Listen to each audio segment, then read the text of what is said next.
नमस्कार, मैं हूं प्रियंका और आप देख रहे हैं राष्ट्रीय जगत विजन न्यूज। छत्तीसगढ़ में एक बार फिर गौवंश संरक्षण पर बड़ा सवाल उठ गया है।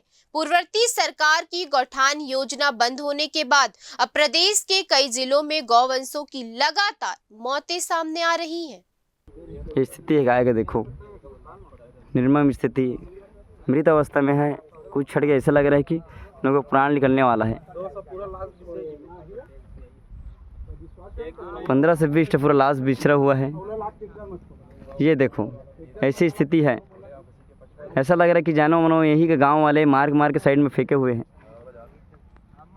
पूरा गाय, यहाँ का कोई सुविधा नहीं है। रायपुर की आरंग, खरोरा, बेमेतरा और बिलासपुर के बाद अब बलौदाबाजार जिले की ग्राम पंचायत अमेरा से दर्दनाक तस्वीरें सामने आई हैं। यहां करीब 150 से ज्यादा गौवंशों की मौत के साक्ष्य मिले हैं। इस घटना के बाद जिला प्रशासन में हड़कंप मच गया है। कभी गौठान के जरिए गोधन को संजीवनी देने की बात करने वाली योजनाएं अब ठप है और परिणाम लवारिस, भूख और बीमारी से मरते सैकड़ों गौवंश। स्थानीय लोगों का कहना है कि लंबे समय से गौठान की व्यवस्था बंद है।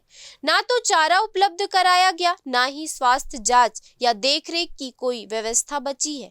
अब सवाल यही है, क्या गौ माता की रक्षा सिर्फ चुनावी वादों तक सीमित रह गई है या फिर इन मौतों के बाद सरकार कोई ठोस कदम उठाएगी?